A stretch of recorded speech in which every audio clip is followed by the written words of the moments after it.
माझ्या बंधू आणि भगिनींनो आणि सज्जनांनो, आज आपण श्रीमद दासबोध दशक 2 समास 4 याचे कथन करणार आहे.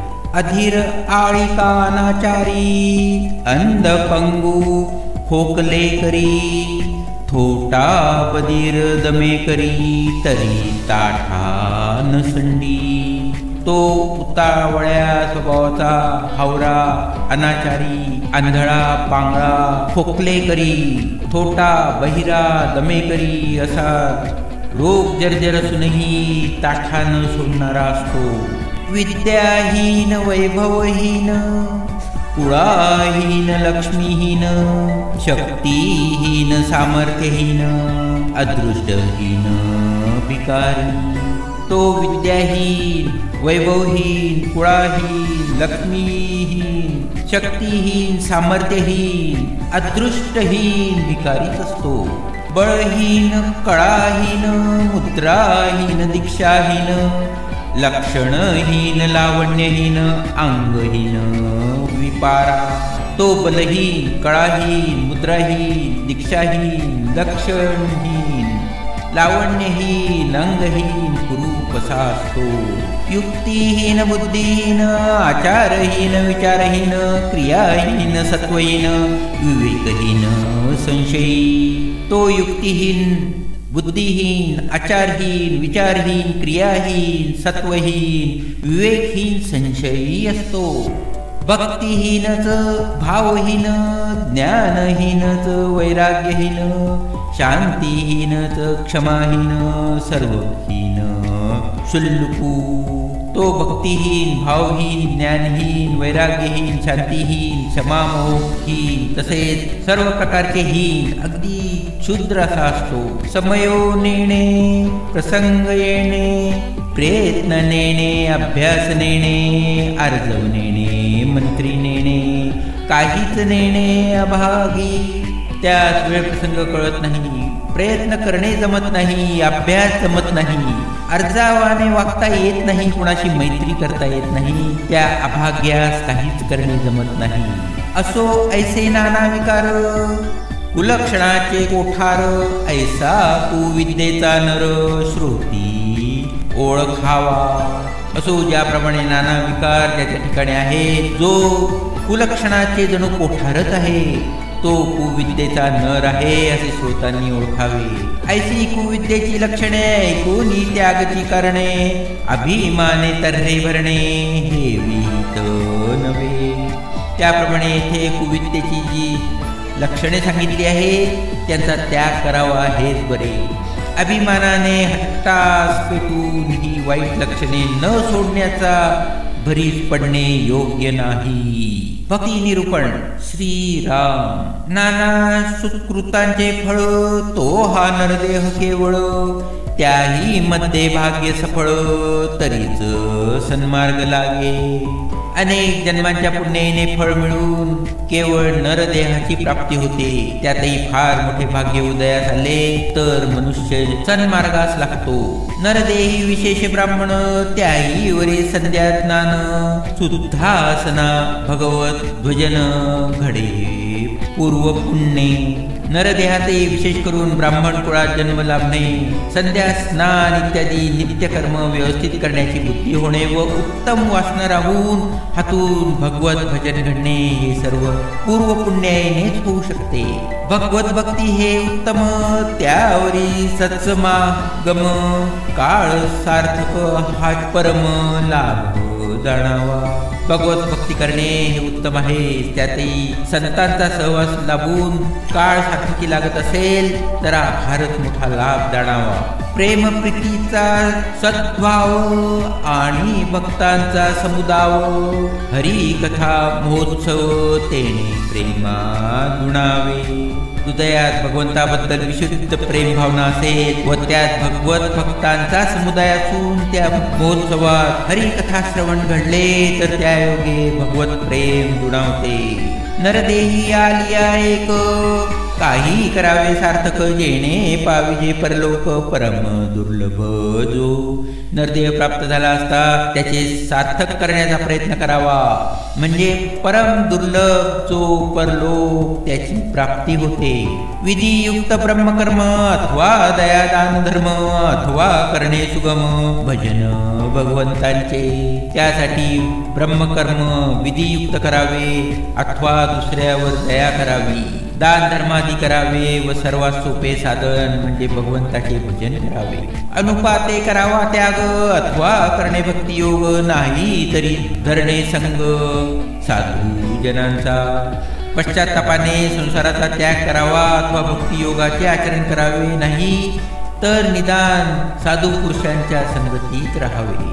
नानाशास गांडोळावी अथवा तीर्थे तरी करावी अथवा पुरशरणे बरवी पापक्षया कारणे अनेक शास्त्रांचा सखोल अभ्यास करावा किंवा तीर्थयात्रा कराव्या किंवा निदान पापक्षय व्हावा म्हणून उत्तम मंत्रांची पुनश्चरणे तरी करावी अथवा की जे परोपकार अथवा ज्ञानाचा विचार निरूपणी सागसार विवेक करणे अथवा परोपकार करावा किंवा ज्ञानासंबंधी विचार करावा किंवा ऐकलेल्या निरूपणातून सारासार विचार विवेक बुद्धी ग्रहण करावी। पाळावी वेदांची आज्ञा कर्मकांड उपासना जेणे होईजे ज्ञाना अधिकार पात्र वेदांची आज्ञा पाळावी व ज्ञानाचा अधिकारास पात्र होण्यासाठी कर्ममार्ग उपासना यांचे व्यवस्थित आचरण करावे।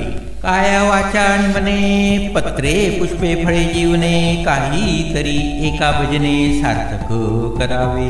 काया वाचा आणि मनाने जी सामग्री प्राप्त होईल त्याने पाने फुले फळे अथवा जल यांनी भगवंताचे पूजन भजन करून आपल्या जीवनाचे सार्थक करावे। जन्मालियेचे फळ काही करावे सफळ ऐसे न करिता निर्फळ भूमी भार होय। नरजन्मा झाल्यासारखे काही ना काहीतरी साधन करून जो जन्म सार्थकी लावावा असे जर केले नाही तर जन्म वाया जाऊन आपण केवळ पृथ्वीला भारभूत होऊन राहतो। नरदेहाचे उचित काही करावे आत्मसहित यथानुशक्त्या चितवित सर्वोत्तमी लावावे। नरदेहाचा यथोचित उपयोग करून आत्मा ही साधावे। आपल्याला कुवतीत अनुसरून आपले चित्त व वित्त त्या सर्वोत्तमाचे भगवंताचे चरणी समर्पित करावे। हे काहीच न धरी जो मनी तो मृत्युप्राय वर्ते जनी जन्मा येऊनी तेने जननी वायाच कष्टविनी यापैकी जो काहीच करीत नाही तो जगात जिवंत असूनही मेल्यासारखाच असावा। जन्मास येऊन त्याने आपल्या मातेला उगाचच कष्ट दिले असे म्हणावे लागेल। नाही संध्या नाही स्नान नाही भजन देवताचरण नाही मंत्र जप ध्यान मानस पूजा अशी माणसे स्नान संध्या भजन देवार्चन मंत्र जप ध्यान वा मानस पूजा काहीच करीत नाही। नाही भक्ती नाही प्रेम नाही निष्ठा नाही नेम नाही देव नाही धर्म अतीत अभ्यागत ती भक्ती करीत नाहीत भगवंतावर प्रेम करीत नाही त्यांची कुठेही निष्ठा नसते ती कुठल्याही नेम पाळीत नाही देव नाही धर्म नाही भोजन समय आलेल्या अतिथीचा सत्कार अन्नदान करीत नाही। नाही सद्बुद्धी नाही गुण नाही कथा नाही श्रवण नाही आत्मनिरूपण ऐकले कदा त्यांच्या ठिकाणी सद्बुद्धी नसते उत्तम गुण नसतात ते कीर्तन श्रवण किंवा अध्यात्म निरूपण यापैकी काहीही करीत नाही। नाही भल्याची संगती नाही शुद्ध चित्तवृत्ती नाही कैवल्याची प्राप्ती मिथ्यामध्ये ती सज्जनांची संगत करीत नाही त्यांची चित्तवृत्ती होत नाही व मिथ्या मदामुळे त्यांना मोक्षाची प्राप्तीही होत नाही। नाही नीती नाही न्याय नाही पुण्याचा उपाय नाही परस्त्रीची सोय युक्रिया ती न्यायाची चाड बाळगत नाही पुण्य प्राप्तीसाठी प्रयत्न करीत नाहीत युक्तायुक्त क्रिये संबंधी विचारही करीत नाही व परलोकात उत्तम गती मिळावी यासाठी काही उपायही करीत नाही। नाही विद्या नाही वैभव नाही चातुर्याचा भाव नाही कळा नाही लगव रम्य सरस्वतीचे विद्या, वैभव, चातुर्य, कला किंवा सुंदर संस्कृतीचा वागविलास इत्यादी त्यांच्याजवळ काहीच नसते. शांती नाही, क्षमा नाही, दीक्षा नाही, मित्री नाही, शुभाशुभ काहीच नाही. साधना तिक शांती, क्षमा, दीक्षा म्हणजे एखादे व्रत, नेम पाळणे, सज्जनांची मैत्री करणे इत्यादी शुभाशुभ साधनाधिक त्यांच्यापाशी काहीच नसते. शुची नाही, सुधर्म नाही, आचार नाही, विचार नाही, आरत्र नाही, परत्र नाही, मुक्त क्रिया मनाची, पवित्रता, स्वधर्म विचार, उत्तम आचार व विचार, इहलोकाचे सार्थक करण्यासाठी किंवा परलोकातील गती संबंधी विचार ते करीत नाही. आपल्या मनात वाटेल त्याप्रमाणे ते अनिर्बंधतेने वागतात. कर्म नाही, उपासना नाही, ज्ञान नाही, वैराग्य नाही, योग नाही, धनिष्ठ नाही, काहीच नाही. पाहता त्याच्या ठिकाणी कर्म नाही, उपासना नाही, ज्ञान नाही, वैराग्य नाही, योग नाही, धैर्य नाही. याप्रमाणे पाहू गेल्यास काही चांगले आढळून येत नाही. उपरती नाही, त्याच नाही, समता नाही, लक्षण नाही, आदर नाही, प्रीती नाही परमेश्वराची. त्यांच्या ठिकाणी विरक्ती, त्याग, समता, उत्तम लक्षणे, भगवंताविषयी आदर, या प्रीती, या सर्वच गोष्टींचा अभाव असतो. परगुणांचा संतोष नाही, परोपकारी सुख नाही, हरिभक्ताचा लेश नाही. अंतर्यामी लोकांचे गुण पाहून त्यांना संतोष वाटत नाही, परोपकाराचे सुख त्यांना माहीत नसते व अंतर्यामी हरिभक्तीचा लेशही नसतो. ऐसे प्रकारीचे पाहता जन ते जितची प्रेता समान, त्यासी न करावे भाषण पवित्र जनी. अशा प्रकारचे लोक म्हणजे जिवंत असूनही प्रेता समान अपवित्र समजावेत व पवित्र लोकांनी त्यांच्याशी भाषणही करू नये. पुण्य सामग्री पुरती तयासीच घडे भगवत भक्ती, जे जे जैसे करती ते पावती तैसेची. जर पूर्वपुण्याचा संग्रह असेल तर त्या पुण्यवान मनुष्याकडून भगवत भक्ती घडते. ज्याचे पूर्व कर्म जसे असते त्याचप्रमाणे त्यांना तसे फळ प्राप्त होत असते.